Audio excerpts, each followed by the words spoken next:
Is it reasonable to say that Hans from Frozen is the most memorable Disney villain of the past decade? I think everybody who saw this movie, no matter how old they were, remembers exactly how they felt when they first got to that scene. Oh, Anna. If only there was someone out there who loved you. What? The whole movie, he acts like a great guy, and then out of nowhere, blam, evil. This kind of betrayal is not something you see in a lot of animated kids movies. This is why I think that even though he's pretty much just a regular guy, he's scarier than a lot of the more intimidating, monstrous Disney villains. It's an awesome twist. But on the other hand, Hans as a character is more than just one moment. What about all the moments that led up to the twist? Are they well written? Do they make sense? Hans is a character that I've felt very conflicted about for a long time, and I think other people feel the same way. As much as Hans has been praised as a great villain, I've also seen a lot of pushback from other people who felt that this twist was wrong somehow. People saw this scene and thought that it didn't add up, so they took to the internet to tell everyone that Hans couldn't have been evil, he shouldn't have been evil. Why? What is it about Hans that makes this twist so hard to accept? Did the writers mess up? Or is it our fault? I've been wondering about all this for years, and today, I finally figure it out.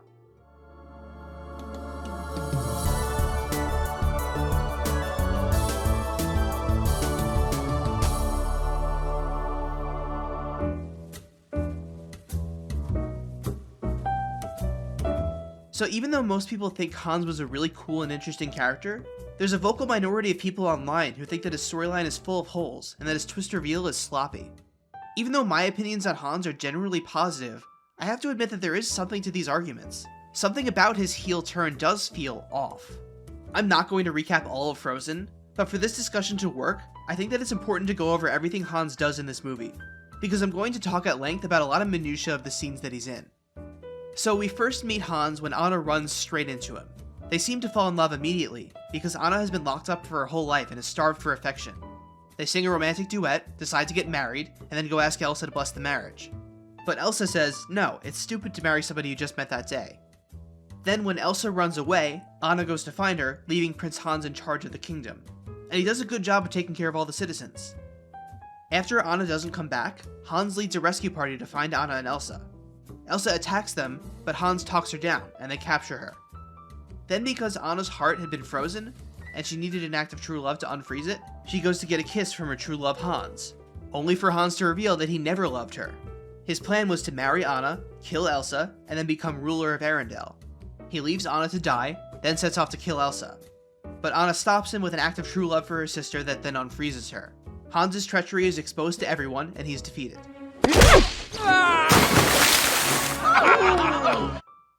Basically, for the first 3/4 of the movie, Hans is the perfect guy. He's in love with Anna, he cares about her, he says and does all the right things, he's a good leader with empathy for others, and he always makes the right decision in a crisis. Until the twist where we learn that all of this was just an act. He was just pretending to be good to get Anna to trust him. But Hans might have been a little too good in the beginning. If you watch the movie a second time, knowing that Hans is a liar only doing what benefits him, there's a lot that doesn't add up about his actions in the story.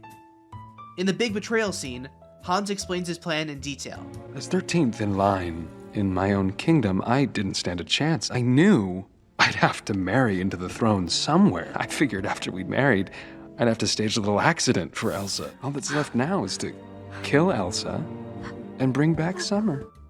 So that's his big plan. That's been his secret motivation throughout the entire movie, right?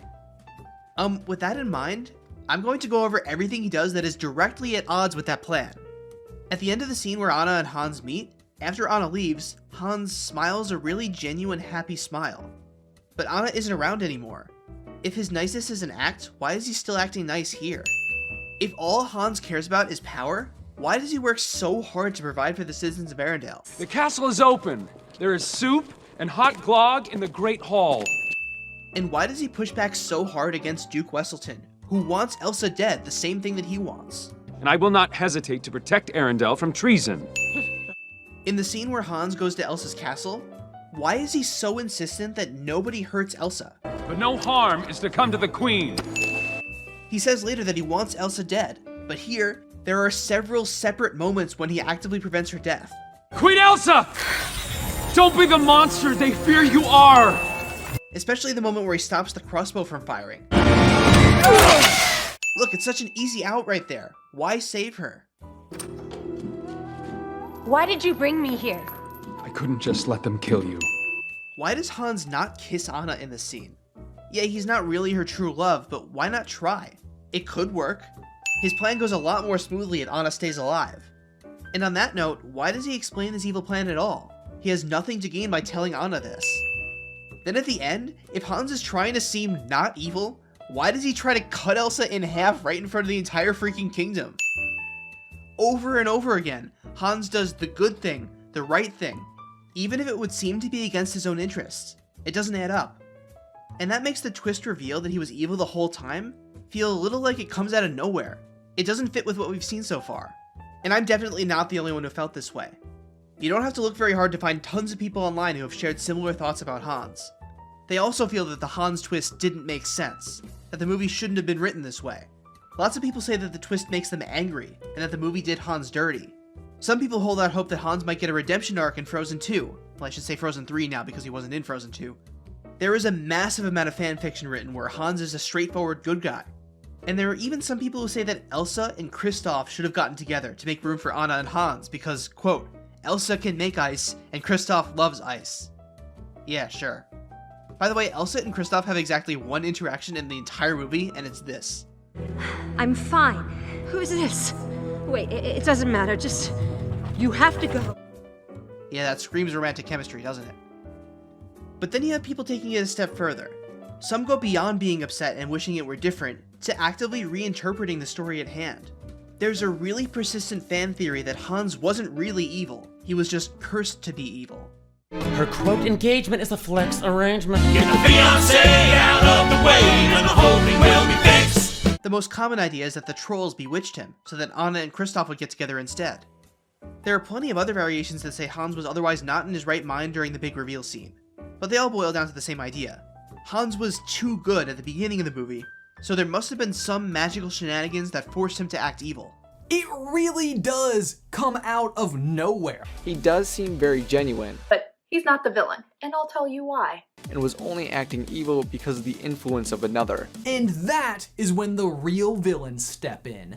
The trolls. Her quote engagement Is a flex arrangement. to get the fiancé Out of the way. And the whole thing Thing will be fixed. The smoking gun that every Hans theory uses is this scene under the boat. It's when he smiles at Anna under the boat. Why on earth is he smiling underneath this boat? not an evil grin or sinister sneer, it's just one of those love-struck, goofy grins. Of all the moments of Hans acting too good, this one is the most illogical. Why does he smile? Nobody else is around. He has no reason to pretend. By movie logic, this would be the moment where the audience gets to see his true feelings. And here, the movie seems to tell us that his love is genuine. This doesn't jive with what we learn later, that he was always planning to use her for his own gain. Therefore, he must have been put under a spell of some kind after this point. I see where this thinking came from, but these kinds of fan theories always rub me the wrong way. This theory about the trolls bewitching him doesn't exist because there's good and interesting evidence for it in the text. People only came up with this as a way to explain away all of the plot holes surrounding Hans. Theorizing about a piece of media that comes from a place of wanting to fix plot holes is never going to lead to good evidence-based analysis. Sometimes stories don't make perfect sense, and that's okay. To me, this fan theory about Hans and the trolls just feels like denial. Like people are so upset that a movie that they otherwise liked wasn't perfect, so they need to come up with a way to make it make sense. The idea that the trolls cursed Hans is a cool concept when it's purely theoretical, but the evidence doesn't support it. Other than this potential motive that's played for laughs in one moment of one song, we're given no reason to believe that the trolls would really do something like this. Sure, I guess it's possible, but the reasoning is pretty flimsy. It's not interrogating all aspects of the story and characters and coming to a thorough conclusion. There's no actual evidence that the trolls did anything. It's just like, hey, some of what Hans does doesn't make perfect sense. There has to be a reason why. Why not blame it on the trolls? It could be true. Regardless, all of these complicated reactions to Hans tell us that there's something wrong with the story. There's some kind of flaw in the way he's written that made him not work for some people. And people who are in the know about this movie have a pretty good idea of how this happened. Frozen was in development hell for a long time. Disney took a while to figure out how to adapt the source material, Hans Christian Andersen's The Snow Queen, into a movie that fit their brand. It's a dark and gloomy story, and most notably, the titular Snow Queen was the villain. So, Disney's adaptation also began life with Snow Queen Elsa as the villain. But after writing Let It Go, and realizing how great and empowering that song was, they decided that it would make a lot more sense to have Elsa as a good guy. But then who should be the bad guy? How about Hans? In the original draft, Anna and Hans ended up together at the end of the movie. This explains a lot of weirdness within the finished product. Like how Anna and Elsa are at odds with each other for almost the entire movie. How Anna and Kristoff's romance is seriously downplayed in a lot of ways. And of course, how Hans seems to act way too good before his reveal. In the original draft, he really was that good. So, Disney messed up. They wrote a good guy character, and then decided last minute to make him the bad guy, and they didn't do enough to erase his good guy qualities. So now, people are unable to accept that he's evil even when the story directly tells us he's evil. Hans is a badly written, poorly executed villain. Prince Hans of the Southern Isles. Alright, I know what you're thinking. You're waiting for the other shoe to fall. This video is only half over.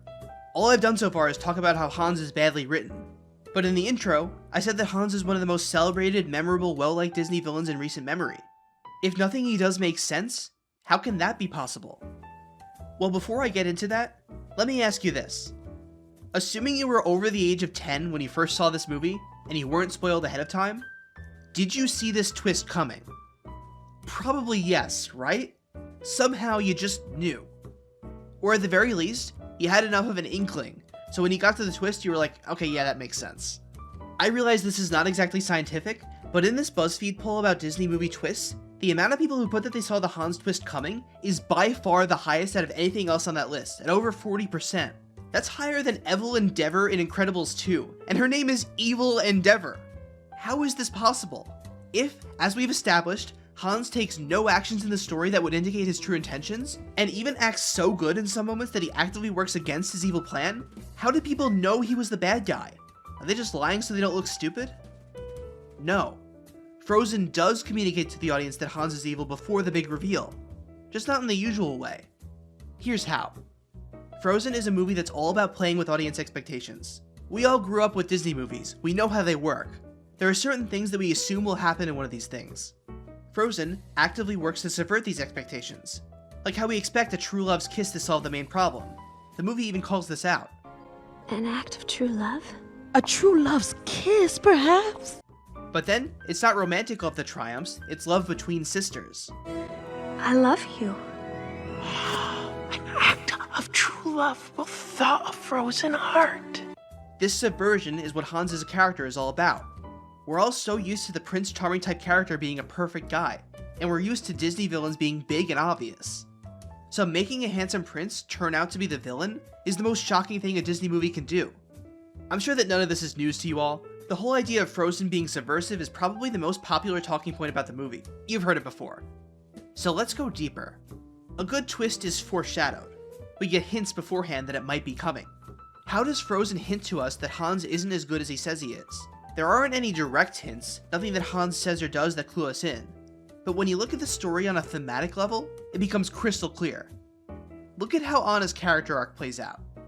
At the beginning of the movie, she's desperate to find true love, and with Hans, she thinks she's found it. But even though she and Hans appear to be in love, right away, the movie frames their rush to get married as something that isn't right. When Hans proposes, he says, Can I say something crazy? Will you marry me? This is a weird thing to say in a Disney movie. According to Disney logic, it makes perfect sense to marry a man you just met. It happens all the time. But then, Hans calls attention to how weird this is. He refers to the idea of marriage as crazy, and then the audience starts thinking, yeah, that is kinda crazy. Oh, and it's also worth mentioning that it should be immediately suspicious that the big love duet song is at the beginning of the movie. Like really? She finds true love this early? No build-up, no conflict, no emotional journey? Press X to doubt, as the kids say. Our suspicions are given further justification when Elsa agrees with us. You can't marry a man you just met. Then, Elsa outright tells us Anna's character arc. Anna, what do you know about true love? Anna doesn't know what love is. She has a naive optimism about her and takes everyone she sees at face value. She needs to learn how to understand people at a deeper level, and that true love is more complicated than the dreamy fantasy she thinks it is. People aren't always what they appear to be on the surface. One thing I never really noticed until I rewatched this movie for this video is the way Kristoff is framed when he's first introduced. Listen to the scary music that plays when he first walks in.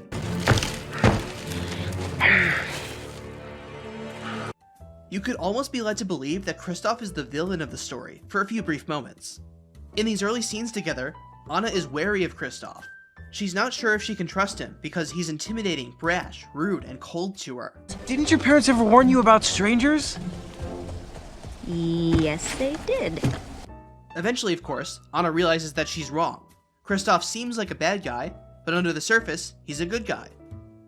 And if that can be true, so can the reverse. Hans seems like a good guy, but we don't know what he's like under the surface. In this same sled scene, Kristoff explicitly points out how little Anna knows about him. But Hans is not a stranger. What's his favorite food? Sandwiches. Best friend's name? Probably John. Eye color. Dreamy. Foot size? Foot size doesn't matter. And before the climax of the movie, Kristoff is proven right. Anna didn't understand Hans as well as she thought.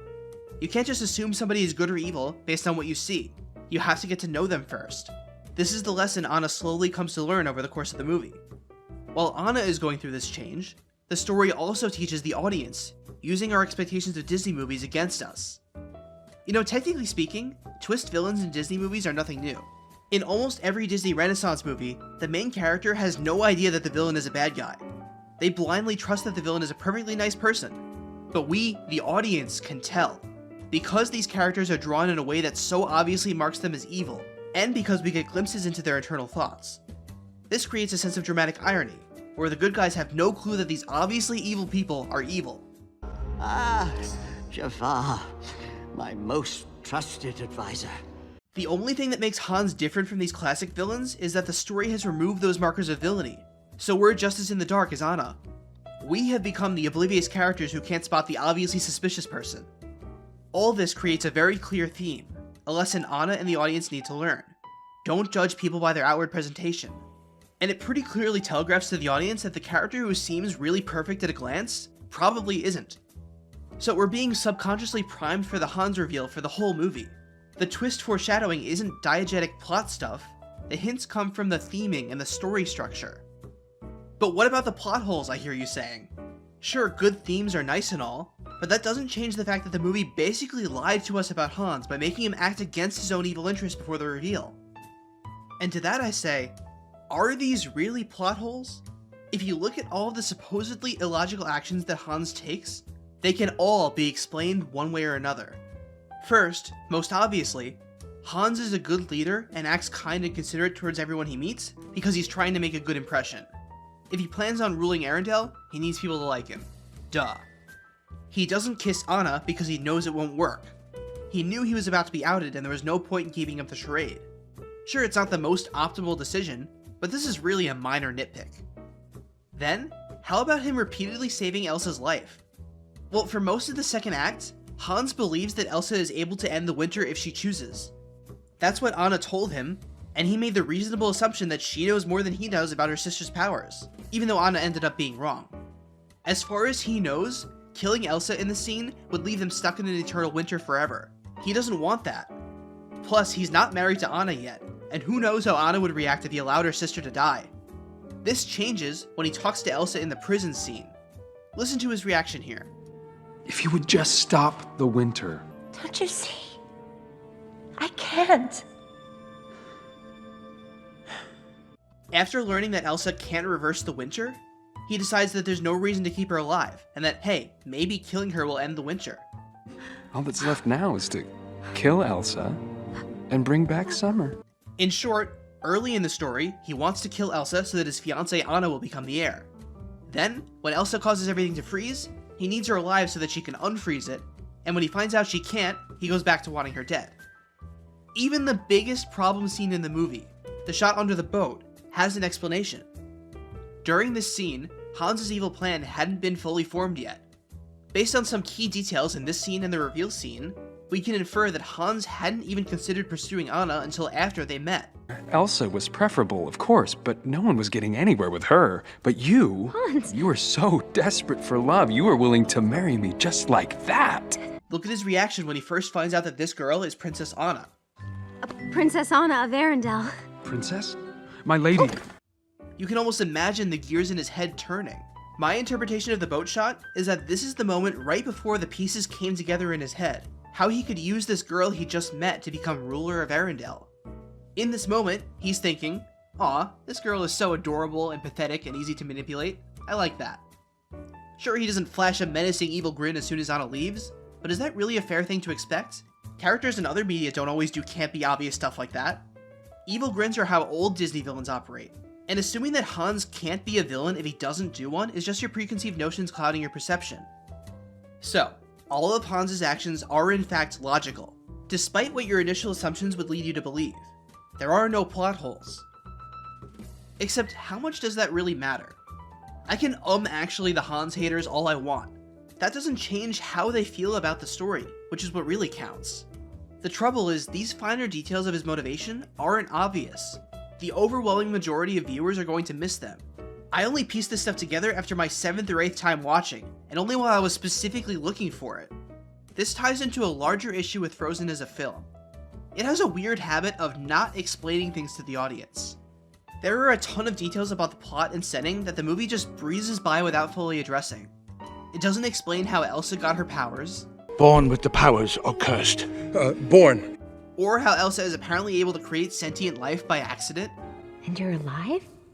Yeah, I think so. Or why baby Kristoff is hanging out with these ice cutters. And plenty more. We don't get a lot of screen time with Hans, and the movie doesn't allow us to ponder over his plans and motivations while we watch. A good twist should make you think back on everything you've seen so far and wonder how you missed all the obvious clues. Frozen has this to some extent in the form of thematic cohesion, but it also has people scratching their heads as they watch through a second time, trying to figure out why Hans is doing this or that and how it fits into the larger secret plan. It doesn't come across in the story very well, but Hans is constantly revising his plans and improvising based on new developments. Because we never get to see what Hans is thinking, his shifting attitudes give off the false impression that his actions are nonsensical, and therefore, his reveal as a villain also feels nonsensical. So, Hans as a character does make sense once you have the full context, but that doesn't mean he was perfectly executed. With the benefit of hindsight, if I were writing Frozen, here are some small details that I would have added or changed to better communicate all these ideas to the audience. 1. Cut the shot under the boat. Just end the scene right here. Even though I said it can be explained, it's not worth the confusion it causes. 2. Have him push back against the idea of Anna going to look for Elsa for longer than 10 seconds. Have him say something like, "No, it's too dangerous, I don't want you to die," but Anna won't change her mind. This creates a moment for audiences to pick up on a rewatch and go, "Heh, I know the real reason he doesn't want her to die." 3. Give him a bigger reaction to finding out Elsa can't stop the winter. This realization is critical to making sense of his shifting plans.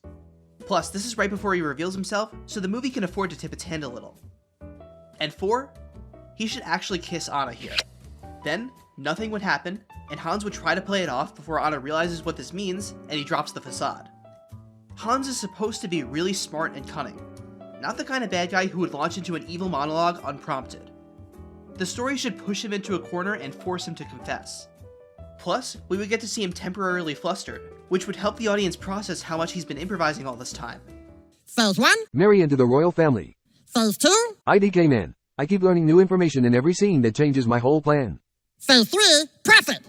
So, in summary, Hans was a good villain with an effective twist. There were just some relatively minor issues with the way he was framed that led some viewers to think that the twist didn't add up. But I think overall, he was a well-written and unique character, a cool subversion of classic Disney tropes, and even with his flaws, he does way more good for the story than harm. Here's a true love's kiss. You're not worth it! Guess what? I'm the bad guy! What?